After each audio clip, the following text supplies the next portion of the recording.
प्रिय विद्यार्थियों, न्यूमेरिकल का लेक्चर नंबर 7। आज हम कुछ बड़ा सवाल करेंगे। बड़ा जो एडवांस में ऐसे सवाल आते हैं जो पूरा का पूरा पैरा दिया रहता है और पैरा देख के ही हम लोग घबरा जाते हैं या ज़्यादातर जो स्टूडेंट हैं वो समझ नहीं पाते हैं कि क्या करना है। हालांकि जो क्वेश्चन बहुत बड़े में लिखा होता है वो उतना ही इजी होता है, परंतु पेशेंस के साथ उससे समझना होता है। तो चलिए आज उसी तरह का क्वेश्चन हम लोग लिए हैं। एक क्वेश्चन नंबर 5 देखें, 5 में है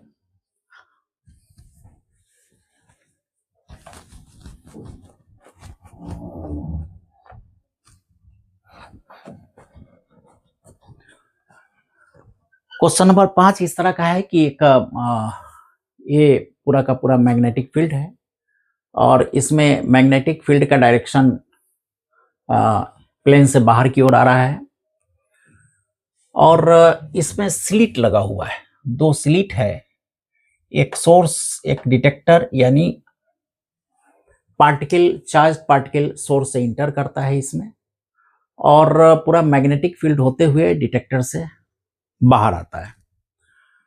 अब इसको फिल्टर भी कहा जाता है। इस तरह का सिस्टम जो बनाया जाता है उसको फिल्टर भी कहते हैं। और फिल्टर इस सिद्धांत पर काम करता है कि किसी भी मैग्नेटिक फील्ड में, मान लीजिए इस तरह का मैग्नेटिक फील्ड कोई है इस तरफ, तो इस मैग्नेटिक यूनिफॉर्म मैग्नेटिक फील्ड यदि हो और किसी चार्ज पार्टिकल को वेलोसिटी v के साथ यदि हम इंटर कराते हैं, q चार्ज है v वेलोसिटी के साथ, तो सबसे पहली बात कि इसके अंदर इसका वेलोसिटी के मैग्नीट्यूड में कोई चेंज नहीं होगा, वो ज्यों का त्यों रहेगा मैग्नीट्यूड। दूसरी बात यह कि इस चार्ज पर मैग्नेटिक फील्ड के कारण एक मैग्नेटिक फोर्स लगेगा और इस फोर्स के कारण इस सर्किल में सर्कुलर पाथ फॉलो करेगा। और यह सर्किल का एक विशेषता होगा कि जितना एंगल से इंटर करेगा पार्टिकल, एग्जैक्ट उतना ही एंगल से बाहर आएगा। ये जितना एंगल पर इंटर करेगा उतना ही एंगल पर बाहर आएगा। यानी यदि यहां 90 डिग्री पर इंटर कर रहा है तो यहां से भी 90 पर बाहर आएगा। यदि 45 पर इंटर कर रहा है, सपोज दिस वे इंटर कर रहा है, तो ये जितना एंगल पर इंटर करेगा उतना ही एंगल पर बाहर आएगा। क्लियर है? तो इससे एक चीज है कि जितना वेलोसिटी से ये इंटर करेगा वही सेम वेलोसिटी चारों तरफ रहेगा। दूसरा कि जितना एंगल से इंटर करेगा वही रहेगा। और तीसरा यह है कि Q चार्ज है और V वेलोसिटी है, तो QB भी इस पर सेंट्रीपेटल फोर्स होगा इस मैग्नेटिक फील्ड के अंदर, और यह सेंट्रीपेटल फोर्स बराबर होगा, यदि पार्टिकल का मास m है तो mv² अपॉन r के, और यहाँ r जो है radius, this radius will be mv by qb। यानी यहां देखते हैं कि रेडियस जो है, यदि चार्ज पर्टिकुलर हो और b यदि दोनों फिक्स हो, तो यह रेडियस मोमेंटम पर डिपेंड करता है। मोमेंटम यानी p बाई qb पर डिपेंड करता है रेडियस। यानी एक कप 90 डिग्री पर यदि इंटर करता है तो 90 डिग्री से ये बाहर निकलेगा और उस स्थिति में इसका रेडियस फिक्स हो जाएगा। यानी रेडियस यदि फिक्स हो गया तो एक पर्टिकुलर मोमेंटम का ही पार्टिकल इससे निकल पाएगा, और नहीं तो रेडियस यदि कोई मान लें कि मोमेंटम अलग है, ज्यादा है या कम है, ज्यादा की स्थिति में ये पार्टिकल इस तरह से आएगा और यहाँ टकरा के रह जाएगा, स्लिट से नहीं निकल पाएगा, और कम की स्थिति में यहाँ आके टकरा के रह जाएगा, स्लिट से निकल नहीं पाएगा। तो स्लिट से वही निकलेगा जो परपेंडिकुलरली स्लिट के बाहर आ पाएगा। यानी इसको हम मोमेंटम फिल्टर भी कहा जाता है, इसको फिल्टर कहा जाता है, फिल्टर। यानी बहुत सारे पार्टिकल्स जा सकते हैं लेकिन निकलेंगे वही पार्टिकल जिनका सर्कुलर मोशन बनेगा और उस सर्कुलर मोशन आर रेडियस का बनेगा। तो चलिए प्रिंसिपल बड़ा सिंपल सा है इसका, इस पर हम समझते हैं। देखिए ये भी एक फिल्टर की तरह है, फिल्टर की तरह है, यानी कोई भी पार्टिकल जो इंटर करेगा इसमें, जो पार्टिकल आर रेडियस का सर्किल बनाएगा, सेमी सर्किल, वही इस डिटेक्टर से बाहर आएगा, बाकी बाहर नहीं आएगा। अन्य कोई पार्टिकल भी जाएगा लेकिन आर रेडियस का सर्किल यदि नहीं बनाता है तो अंदर ही रह जाएगा। तो कह रहा है कि इसका मैग्नेटिक फील्ड बीटा टेस्ला है और अल्फा पार्टिकल जिसका एनर्जी 5.3 मिलियन इलेक्ट्रॉन वोल्ट है और वो फिल्टर हो रहा है, सपोज वो फिल्टर हो जा रहा है। अब मैग्नेटिक फील्ड को बढ़ा के 2.5 बी टेस्ला कर दिया गया, तो ड्यूट्रॉन का कितना एनर्जी होगा ताकि वो फिल्टर हो जाए। फिल्टर होना यानी रेडियस जो कहते हो होना, क्लियर है। तो अब अल्फा पार्टिकल की लेते हैं। अल्फा पार्टिकल में चार्ज होता है 2, चार्ज 2 होता है और मास होता है 4। इसको लिख सकते हैं चार्ज 2m सपोज और मास 4q मान लीजिए। और ड्यूट्रॉन में मास 2 ड्यूट्रॉन, सॉरी उल्टा हम कर दिया, इसका मास 4 होता है और चार्ज 2 होता है, 2q और मास 4 होता है। जबकि ड्यूट्रॉन में मास 2m होता है और चार्ज ड्यूट्रॉन 1, चार्ज 1, क्लियर। अब देखें, मान लीजिए कि कोई क्यू चार्ज का, सपोज कोई क्यू चार्ज का पार्टिकल इसके अंदर प्रवेश करता है जिसका मास m हो और v वेलोसिटी से प्रवेश करता है, तो Q V B is equal to m v square by r, यानी v cancel, this r is equal to mv by qb, clear. और r दोनों में ही सेम रहेगा, r is equal to this, r दोनों में सेम रहना है। अब देखें यहां r is equal to mv है, this mv, this is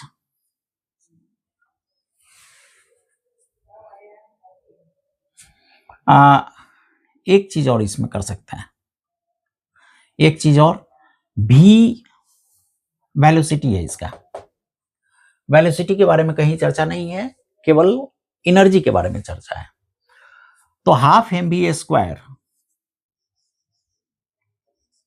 is equal to k kinetic energy या एनर्जी जो कहें हम, तो v इज इक्वल टू लिखा जा सकता है 2k अपॉन m का this velocity.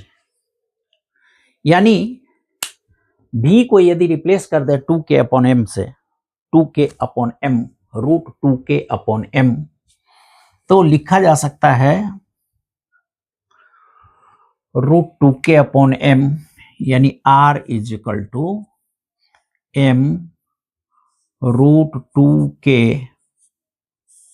Upon QBm, this. ये r दोनों के लिए बराबर होगा, अल्फा के लिए भी और इसके लिए ड्यूट्रॉन के लिए भी। चलिए अब इक्वलिटी करें।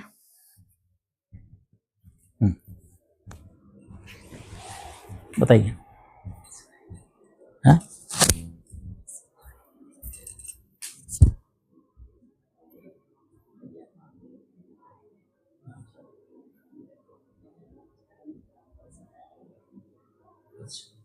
बस नहीं।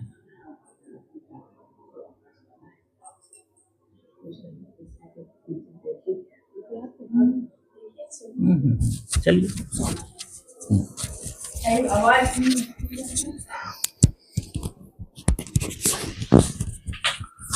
सॉरी। चलिए, तो आर दोनों में बराबर होगा। अब देखते हैं, पहले अल्फा पार्टिकल के लिए करते हैं। अल्फा पार्टिकल में m 4m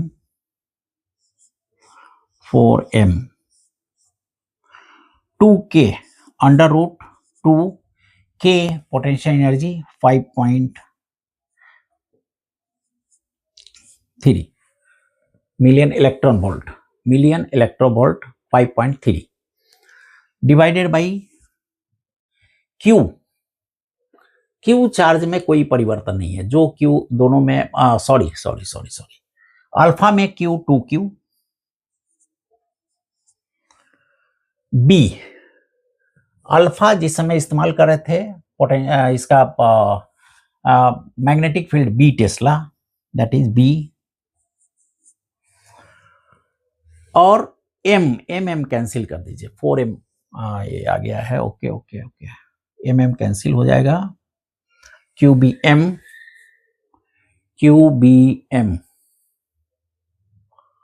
okay okay okay, half M, ठीक, एम कैंसिल हो जाएगा, एम का जरूरत ही नहीं पड़ेगा।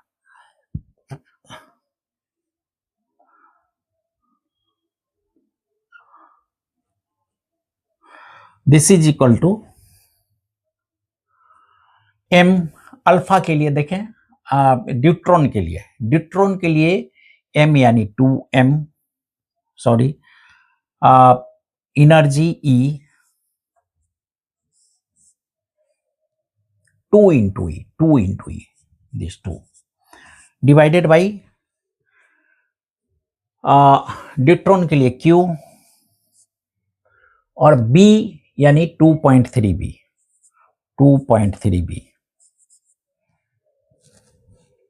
ओके। अब Q कैंसिल, B कैंसिल, यहाँ 2.2। अब इसको लिख सकते हैं, दैट इज 5 दूना 10, 10.6 divided by 2 is equal to 2E, यहाँ 4 स्क्वायर कर दे दोनों तरफ, 2E 2.3 का होल स्क्वायर, क्लियर। यानी E is equal to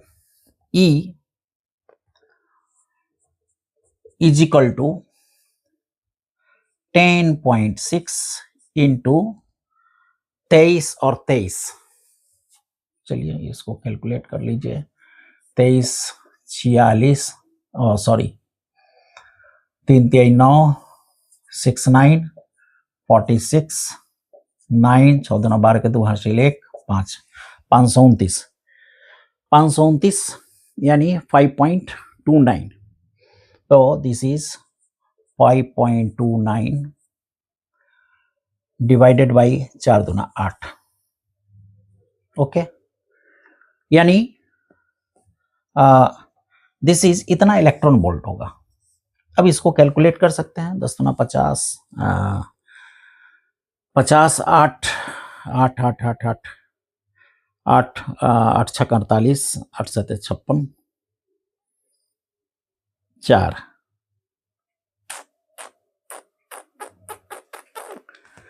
okay, जो भी होगा 60 8 बचे, तो इलेक्ट्रॉन वोल्ट में यहाँ पर हमें प्राप्त हो जाएगा कितना, जो भी इलेक्ट्रॉन वोल्ट आता है, क्लियर है।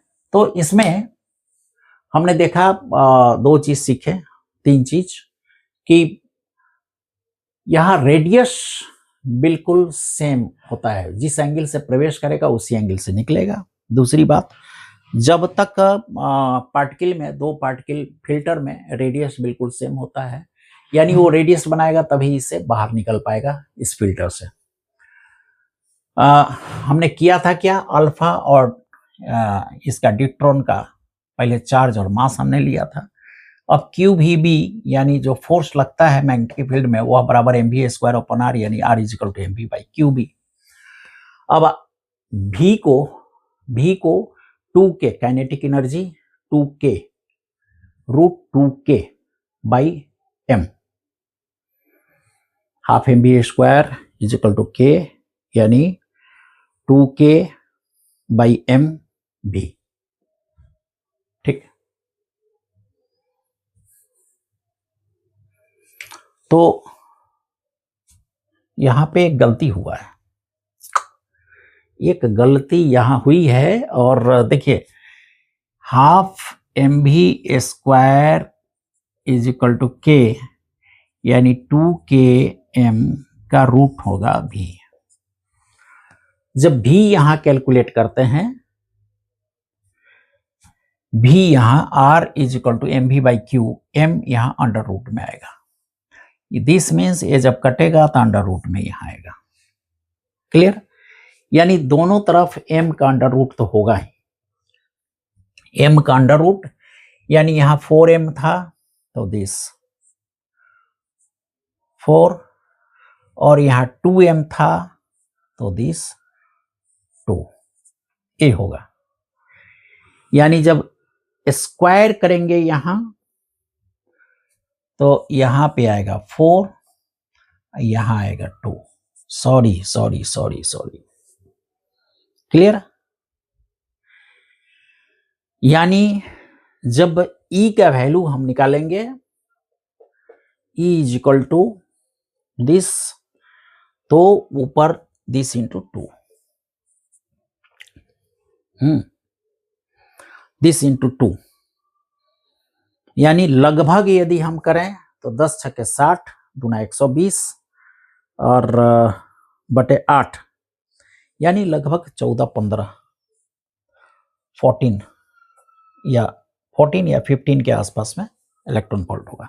सॉरी, ठीक है, इट्स ओके, मैं समझता हूं, आई होप आप समझ गए होंगे इसको। ये 1997 में आया हुआ IIT का प्रश्न है।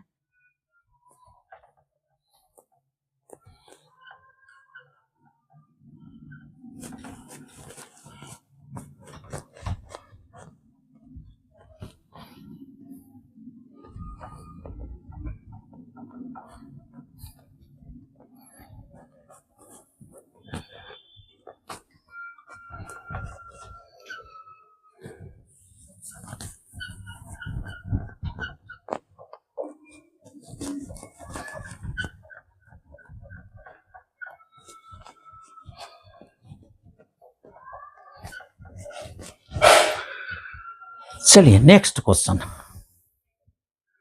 एक क्वेश्चन है, क्वेश्चन नंबर 3, 2, 3, 4, एक ही पैरा से जुड़ा हुआ क्वेश्चन है। एक क्वेश्चन इस तरह का है कि चार्ज पार्टिकल इलेक्ट्रॉन है और प्रोटॉन है, चार्ज पार्टिकल इलेक्ट्रॉन और प्रोटॉन है, जो ओरिजिन से इनिशियल वेलोसिटी v वेलोसिटी से चलता है। ओरिजिन पर उसका इनिशियल वेलोसिटी v है, और E और B बिल्कुल यूनिफॉर्म है चारों तरफ। मतलब मान लीजिए इस तरह का एक्सिस है, कोई x है, y है और z भी है, एक्सिस है x y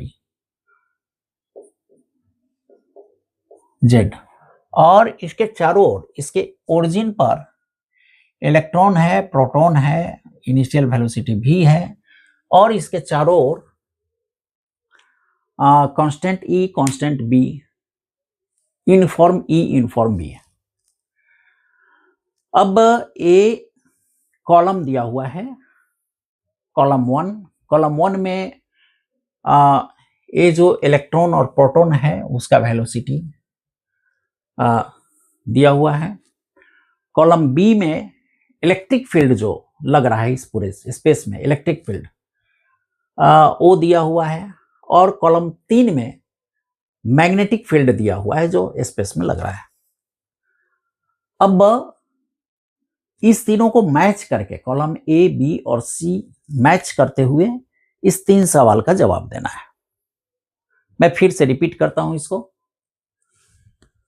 2 पार्टिकल है, इलेक्ट्रॉन और प्रोटॉन, दोनों का वेलोसिटी ओरिजिन पर भी है, दोनों का वेलोसिटी ओरिजिन पर भी है, और इस पूरे स्पेस में एक्स वाई जेड के मतलब 3D स्पेस में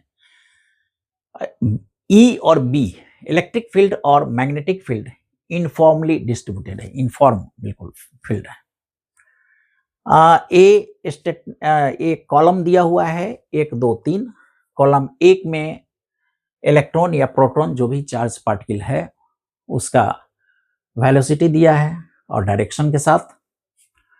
कॉलम 2 में इलेक्ट्रिक फील्ड डायरेक्शन के साथ दिया है और कॉलम 3 में मैग्नेटिक फील्ड डायरेक्शन के साथ दिया है।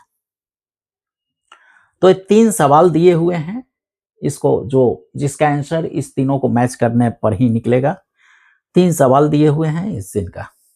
ये 2017 एडवांस का प्रश्न है, लेंदी है, काफी लंबा पैरा है, पढ़ के उसको समझने में थोड़ा टाइम लगता है, लेकिन क्वेश्चन इजी है, क्वेश्चन टफ नहीं है। और यह क्वेश्चन पूरी तरह डायरेक्शन पर आधारित है। डायरेक्शन यदि क्लियर है 3D में, यदि आपका डायरेक्शन का कॉन्सेप्ट अच्छा है तो काफी इजी ये सवाल है। चलिए देखते हैं क्वेश्चन नंबर 2 है, case in which particle move in straight line in -y direction. अब देखिए ये x डायरेक्शन है और ये y डायरेक्शन है।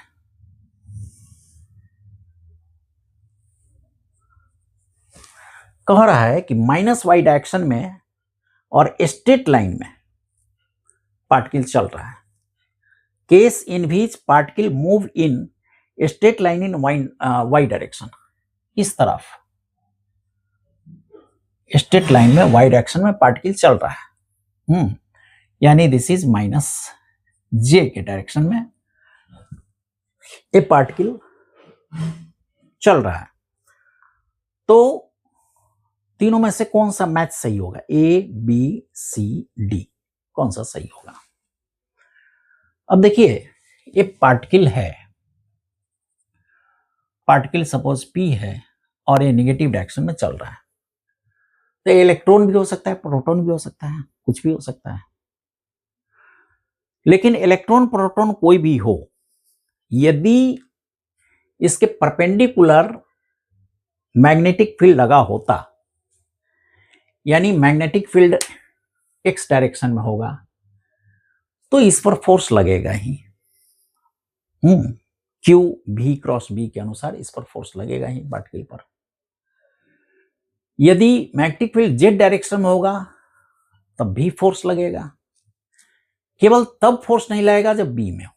B यानी सेम डायरेक्शन में, जिस डायरेक्शन में वेलोसिटी उसी डायरेक्शन में यदि B होगा तो कोई फोर्स इस पर नहीं लगेगा। क्लियर है? दूसरा यह है कि इलेक्ट्रिक फील्ड यदि x डायरेक्शन में होता तो इस पर फोर्स लगता। इलेक्ट्रिक फील्ड यदि z डायरेक्शन में होता तब भी इस पर फोर्स लगता और इसके डायरेक्शन को बदल देता। Clear? Electric field y direction में यदि लगे तब डायरेक्शन नहीं बदलेगा, चलते रहेगा, वो बिल्कुल चलते रहेगा। यानी E का डायरेक्शन कौन सा होना चाहिए? E माइनस EY चलेगा। क्लियर है? और B का डायरेक्शन कौन होना चाहिए? तो ABZ चलेगा। क्लियर? अब हम देखें Y डायरेक्शन में चल रहा है, मतलब निगेटिव Y डायरेक्शन में, यहां निगेटिव Y डायरेक्शन में कोई पार्टिकल चल नहीं रहा है, केवल पॉजिटिव Y में चल रहा है, निगेटिव Y में नहीं चल रहा है। अब केवल A है पार्टिकल P है, जो प्रोटॉन का v इजिकल टू 0 है यहां पर, अब चूंकि E लग रहा है नीचे की ओर, तो पार्टिकल नीचे की ओर आएगा। बड़ा सिंपल चीज है, यानी इसमें A होगा, इसमें A होगा, इसमें A होगा, यानी मैचिंग क्या होगा, 3 मैचिंग 3, इसमें होगा 2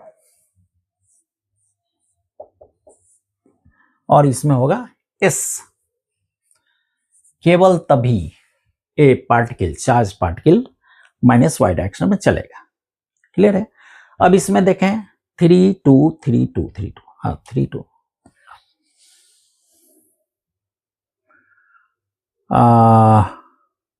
एक minute Z,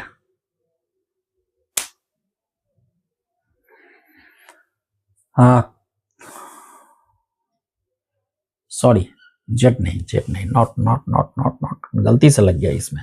actually Y direction में बी होगा ना, वाई डायरेक्शन में बी होगा दिस, यानी आर, सॉरी,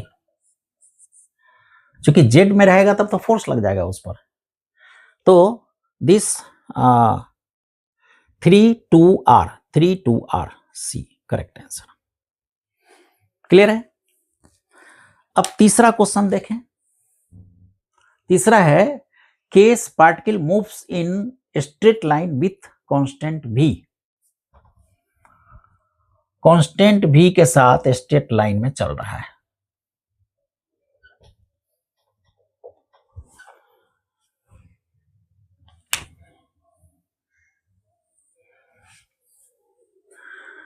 देखिए स्ट्रेट लाइन में चल रहा है विथ कांस्टेंट, यानी वेलोसिटी में भी कोई चेंज नहीं आ रहा है, वेलोसिटी में कोई चेंज नहीं आ रहा है। अब ये कब संभव है? मान लीजिए कि कोई पार्टिकल इस पर x पर चल रहा है, सपोज, क्योंकि पार्टिकल कहां कहां चल रहा है, x पर चल रहा है, x पर चल रहा है और y पर चल रहा है। ठीक है, मान लेते हैं x पर चल रहा है पार्टिकल, x के पॉजिटिव डायरेक्शन में चल रहा है यहां। अब इस पार्टिकल पर जितना फोर्स इलेक्ट्रिक फील्ड के द्वारा लगाया जाता है, यदि उतना ही फोर्स और उसके अपोजिट डायरेक्शन में मैग्नेटिक फील्ड के कारण लगे तो डिफ्लेक्शन 0 होगा, यानी पार्टिकल जिस रास्ते पर चल रहा है उसी रास्ते पर चलते रहेगा, स्ट्रेट लाइन में चलेगा। तो किसी पार्टिकल पर, चार्ज पार्टिकल पर जितना इलेक्ट्रिक फील्ड के कारण फोर्स लग रहा है, उतना ही फोर्स मैग्नेटिक फील्ड के कारण और अपोजिट डायरेक्शन में लगेगा, तो वह पार्टिकल इक्विलिब्रियम में होगा, स्ट्रेट लाइन पर चलते रहेगा। अब देखें इसमें कैसे हो सकता है। तो x पर यदि पार्टिकल चल रहा है तो x नहीं, चूंकि परपेंडिकुलर चाहिए, y फोर्स लग सकता है, Ey लग सकता है और दिस Ez लग सकता है। तो पहले Ez का देखें क्या होता है।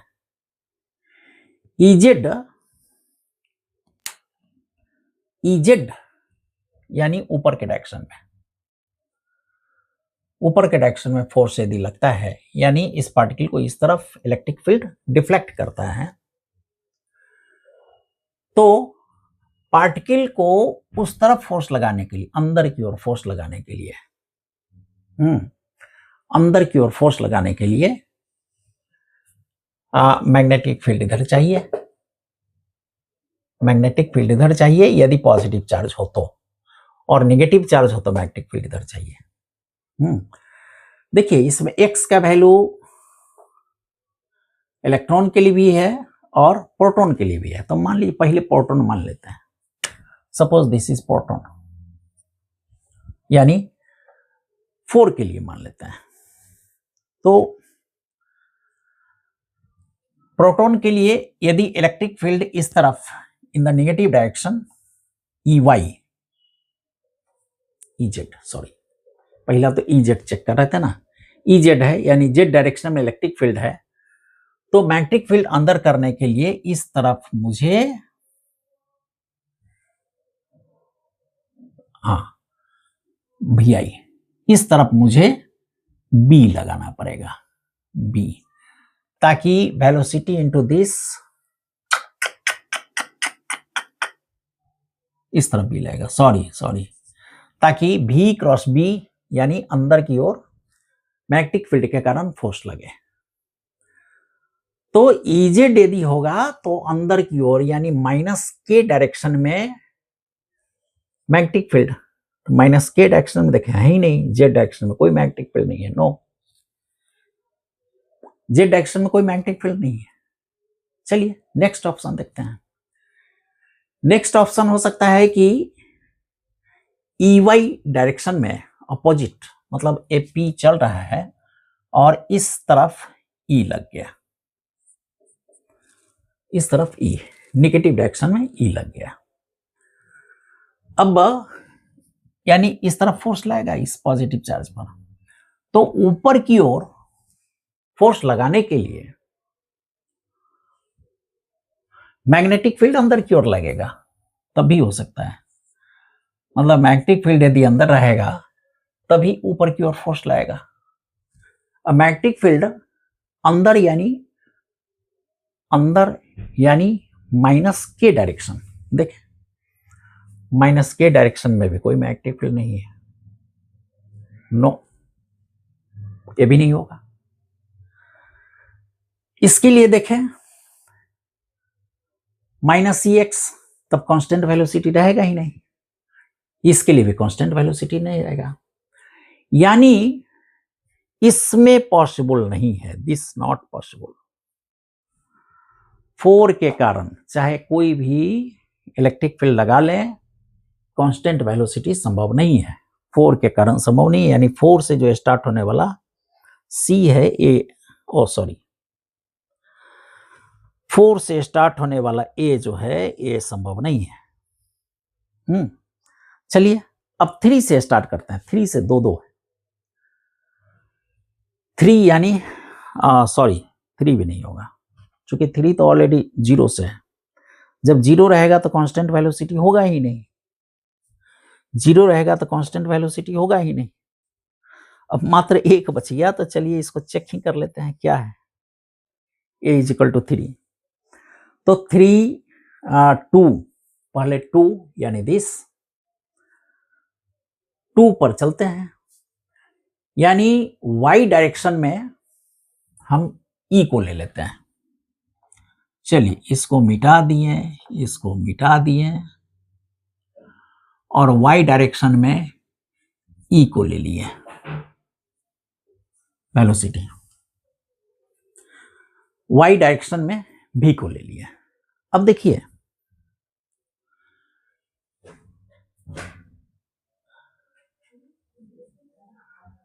अब इसमें EX, अब मान लीजिए इलेक्ट्रिक फील्ड इस तरफ है, सपोज इलेक्ट्रिक फील्ड इस तरफ है माइनस EX, तो चूंकि निगेटिव चार्ज है यानी फोर्स इस पर इस तरफ लगेगा, force due to electric field, force इस तरफ लगेगा, क्लियर है। अब इस तरफ फोर्स लगाने के लिए मैग्नेटिक फील्ड हम किधर लगाएंगे, क्लियर है। तो यदि मैग्नेटिक फील्ड बाहर की ओर हो, मैग्नेटिक फील्ड बाहर की ओर हो यानी दिस B, तो इस पर फोर्स इस तरफ लगेगा, क्लियर है, BZ, यानी वहां देखिए हमने X डायरेक्शन में EX लगाया और BZ S, यानी this is 2 3 S, okay, right answer.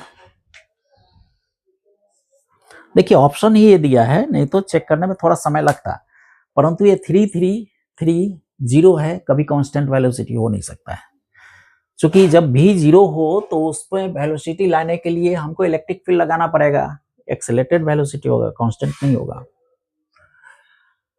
तो 3 का ए। अब चौथा क्वेश्चन देखिए, फोर्थ कह रहा है, फोर्थ का इंटरेस्टिंग कॉन्सेप्ट है।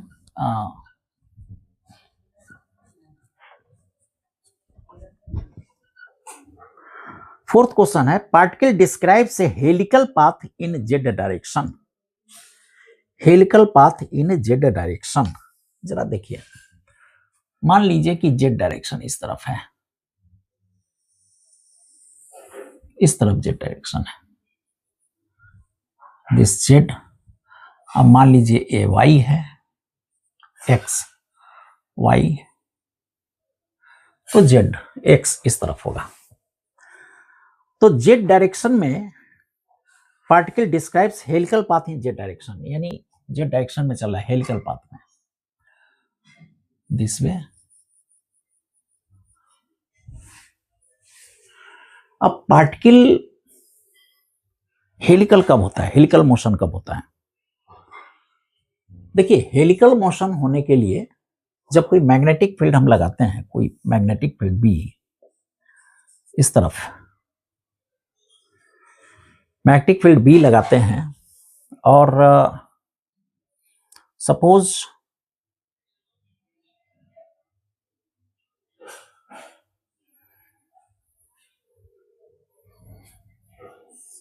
भी वेलोसिटी क्यू भी इस तरफ है, तो भी क्रॉस बी एक सर्कुलर मोशन बनाता है इस तरफ। यानी बी जैसे ही स्टार्ट होता है यहां से एक फोर्स इस तरफ लगती है और दिस वे बनाता है। क्लियर है?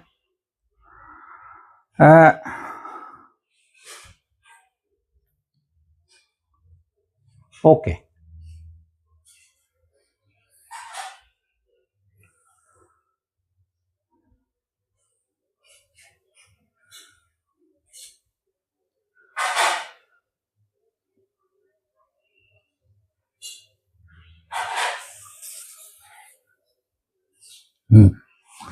एक चीज लेकिन देखना है इसमें, बी क्रॉस भी, ये जब भी ये सर्कुलर बनेगा ये बी के चारों ओर बनेगा, बी के डायरेक्शन के चारों ओर बनेगा। यानी ये जो हेलिकल है, हेलिकल में से ही बी आएगा, इस तरफ हो या इस तरफ हो। सिंपल सा चीज देखिए,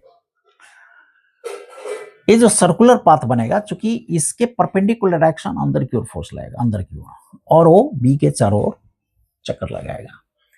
यानी बी इसमें बीजेड या माइनस बीजेड होगा, तो बीजेड सिंगल दिस होगा। क्लियर है? जेड डायरेक्शन में चूंकि हेलिकल बना रहा है। तो अब एस देख लें, एस किस में है? S P R simple this. Clear है? एक बार में सिलेक्ट हो सकता है। अब देखिए, अब इसको चेक कर लेते हैं, सी को चेक कर लेते हैं। देखिए सी में 4 है, 4 यानी पी विथ दिस एक्स, तो एक्स पर चल रहा है, यानी एक ऐसे इस तरह एक्स एक्सिस ले लें तो इस पर चल रहा है पार्टिकल इस दिशा में। अब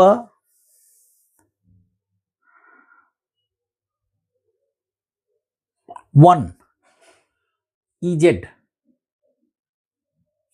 अब इस पर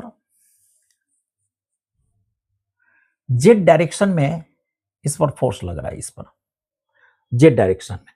तो जेड डायरेक्शन में जब फोर्स लगेगा तो एक घूमना शुरू करेगा, दिस वे घूमेगा।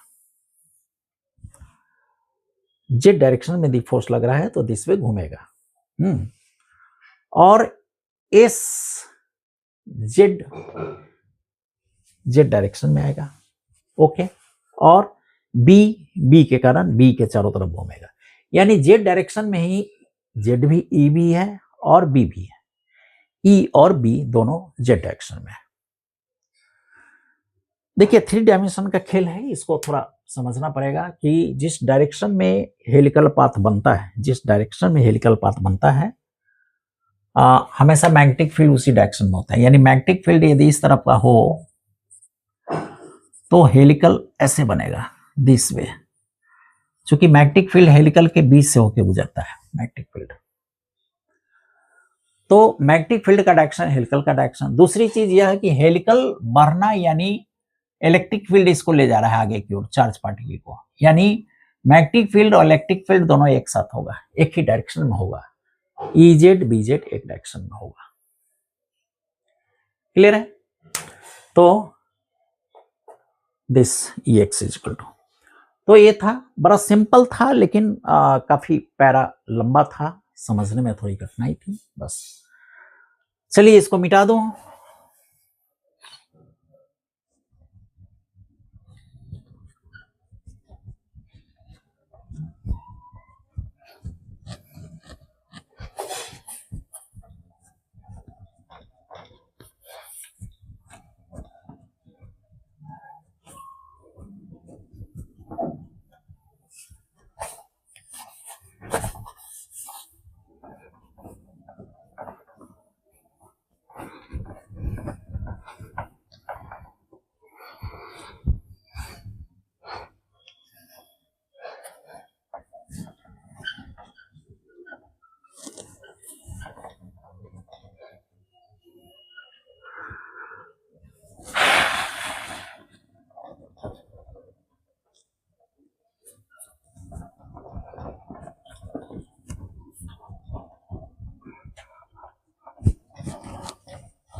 चलिए नेक्स्ट क्वेश्चन, ये भी मैच फॉलोइंग का क्वेश्चन है, मैचिंग का, और ये थोड़ा अच्छा क्वेश्चन है, 2022 एडवांस का सवाल है। एक लूप है, इस तरह का एक लूप है जिसका एरिया है A और रेजिस्टेंस इसका R है, और एक सोलेनॉइड हम इस तरह रखते हैं, सोलेनॉइड में हम जैसा कि जानते हैं कि एक सोलेनॉइड में μ0Ni मैग्नेटिक फील्ड बनता है, और मैग्नेटिक फील्ड का जो डायरेक्शन है, इस मैग्नेटिक फील्ड का सोलेनॉइड के अंदर जो डायरेक्शन है, वो डायरेक्शन को इस तरह डिनोट किया गया है, n डायरेक्शन है। अब इसमें number of turns per unit length जो n हम लिए हैं already, anti clockwise current flow कर रहा है, एंटी क्लॉकवाइज करंट फ्लो करेगा, इस तरफ डायरेक्शन होगा, direction of be in solenoid n, ठीक है।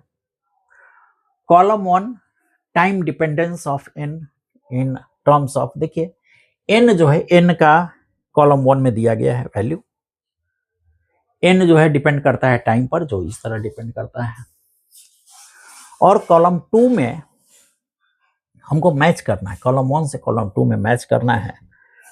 तो कॉलम 1 में टाइम n दिया गया है, और कॉलम 2 में टॉर्क कितना लगेगा, T = π/6 ओमेगा पर O दिया गया, अल्फा का वैल्यू है। चलिए इसको देखते हैं। तो इसके अंदर जो मैग्नेटिक फील्ड होगा दैट इज μ0Nin। अब जरा इसके लिए ले ले, n यदि A हो तो क्या होगा, तो n यदि O हो तो μ0Ni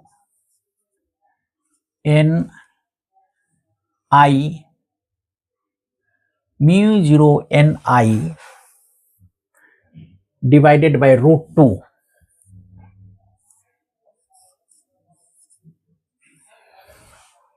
cos omega tj sin omega tj, sin omega tj plus cos omega tk,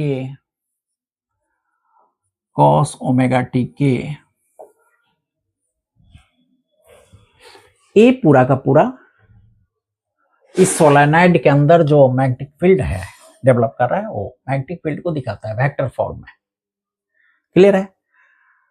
अब देखिए इसका यदि हम Z पर कंपोनेंट लें, जेड पर कंपोनेंट, जेड यानी इसको लिख सकते हैं के डायरेक्शन पर कंपोनेंट ले, तो के से डॉट प्रोडक्ट कर दें, केवल के से डॉट प्रोडक्ट कर दें, तो यह हो जाएगा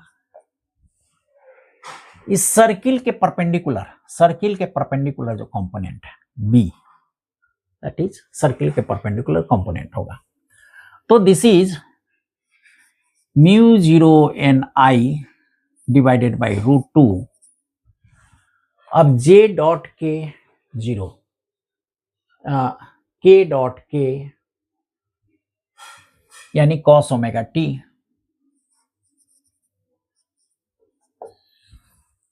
cos omega T, this dot product, यानी यह हो गया बी, सपोज बी परपेंडिकुलर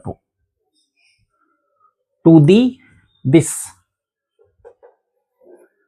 अब इस सर्किल से होके जो बी होगा दिस होगा, हाँ, यानी इसको ए से यदि गुना कर दे सर्किल के एरिया से, तो सर्किल के अंदर से जो मैग्नेटिक फ्लक्स गुजरेगा वो हमें मिल जाएगा mu 0 N I divided by √2 into A और कॉस ओमेगा टी, फाई मिल गया। फाई यानी टोटल मैग्नेटिक फ्लक्स जो इससे होकर गुजर रहा है, ए से होकर गुजर रहा है। अब magnetic rate of change in magnetic flux, rate of change in magnetic flux यदि निकाल दें, तो this will be mu 0 N I A omega by √2 minus sine omega T. Clear? लेकिन ए पूरा का पूरा ई के बराबर होता है, इलेक्ट्रोमैग्नेटिक सॉरी, ई यानी वोल्ट, ईएमएफ, इलेक्ट्रोमोटिव फोर्स। तो इस सर्किल के दो इंड के बीच इलेक्ट्रोमोटिव फोर्स, अब सर्किल का रेडियस आर दिया हुआ है, तो इस सर्किल में करंट जो जाएगा, करंट, दिस इज ई, तो current I in the circle, current जो सर्किल के अंदर करंट जो फ्लो होगा, this current will be mu 0 N I A omega divided by √2 R और साइन ओमेगा टी। एक करंट होगा जो इसमें इस सर्किल में फ्लो करेगा, इस लूप में फ्लो करेगा, यानी लूप का करंट हमने निकाल लिया। क्लियर है?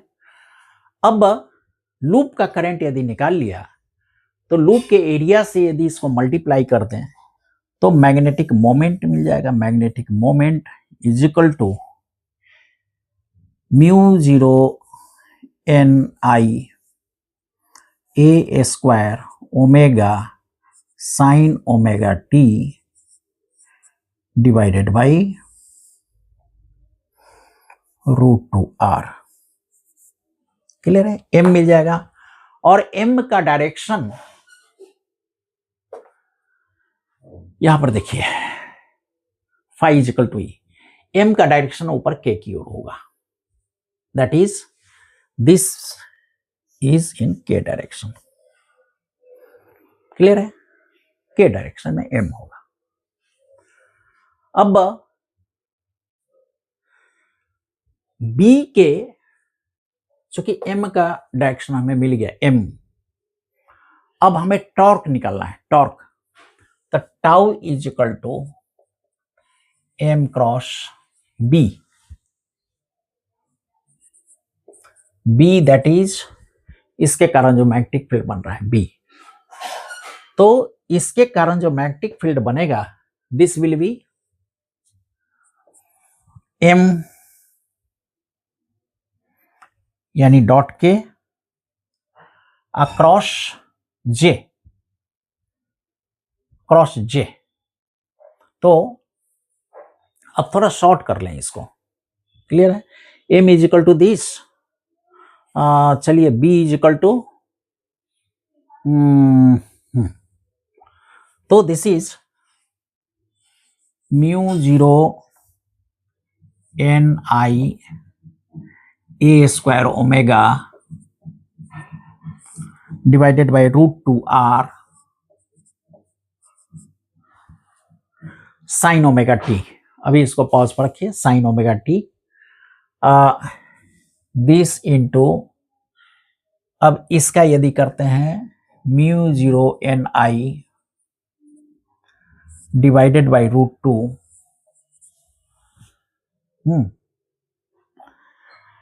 अब k cross k 0, k cross j उल्टा यानी माइनस आई, k क्रॉस j माइनस आई,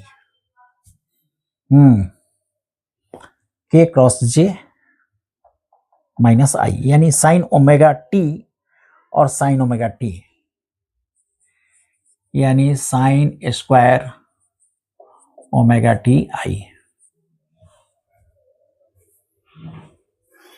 देखिए इसमें दिस इंटू दिस, चूंकि a तो 0 हो जाएगा, this into this k cross j यानी माइनस आई यानी साइन स्क्वायर ओमेगा टी आई। तो this is mu zero square N square I square, mu zero square N square I square A square omega divided by 2r is equal to sine square omega T I. ये tau का direction होगा, tau. अब एक चीज देखिए, A square mu zero square M square M M M square I square M square Y square M, what is M M M M M M solenoid के this, अच्छा अच्छा अच्छा अच्छा, एम ए इंटू आई को M magnetic moment,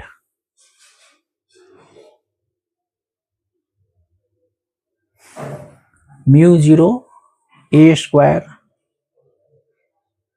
आई square,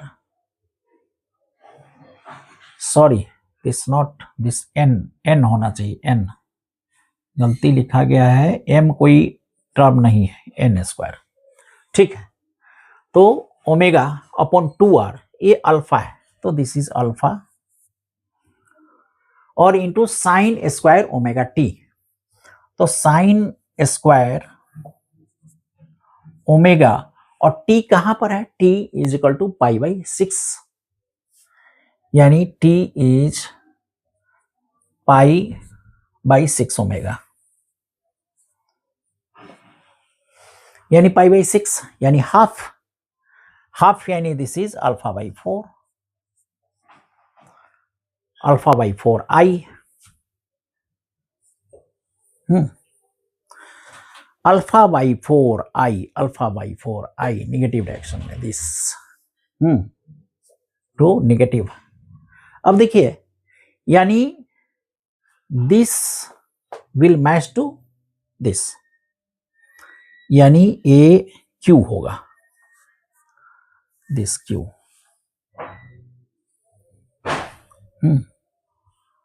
clear. अब इसी तरह next यदि करेंगे हम, नेक्स्ट तो यहां तक हमारा जो कहते हैं इसको मल्टीप्लाई करेंगे इसमें, अब k dot I 0 k dot J 0 यानी इसका 0 हो जाएगा, इसमें मल्टीप्लाई करेंगे तो 0 हो जाएगा and this will B p, तो दिस इज p।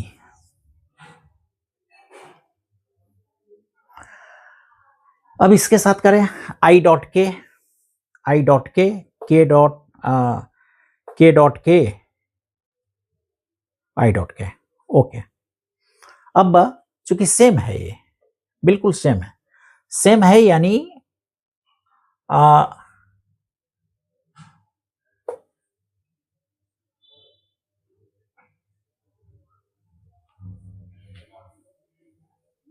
केवल डायरेक्शन बदलेगा, सेम है यानी केवल डायरेक्शन बदलेगा।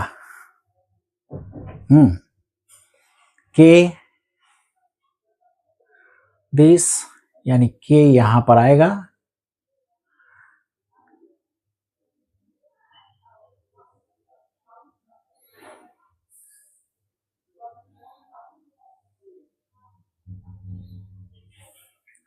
M cross B,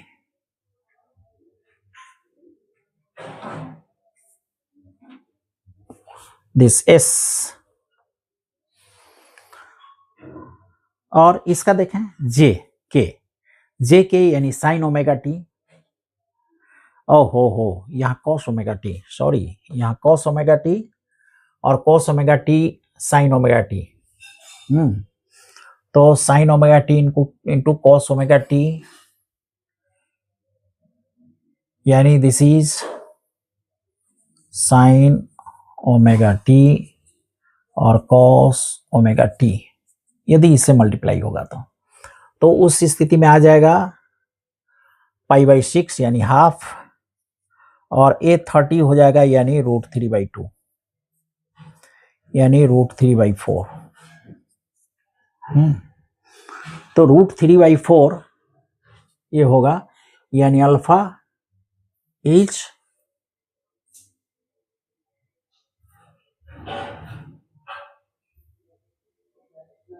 I। Good, यानी this is T, A T होगा T। एंड नाउ दिस, तो K डॉट के साइन यानी this will be α/4 again, α/4 again, यानी दैट इज एस होगा या क्यू होगा, SP।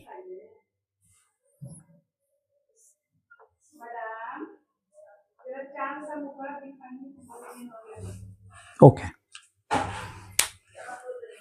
अब इसमें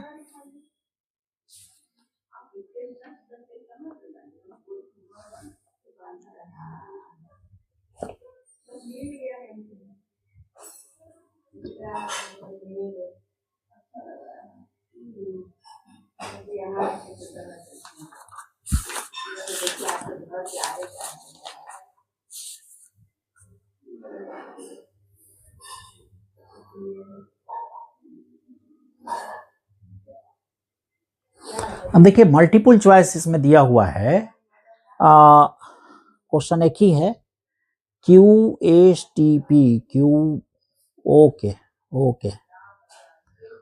Q, ठीक। इसमें डायरेक्शन के अनुसार P और S इसमें बदलाव है, P एंड S है। चलिए, तो इसमें मल्टीपल चॉइस दिया हुआ है जिसमें A आंसर है इसका। तो ये बड़ा ही इंटरेस्टिंग सवाल था। हमने पहले इसका B निकाला, μ0 N ये दिया हुआ है, और इससे हमने K का डॉट करके इस पर परपेंडिकुलर जो B है B निकाला।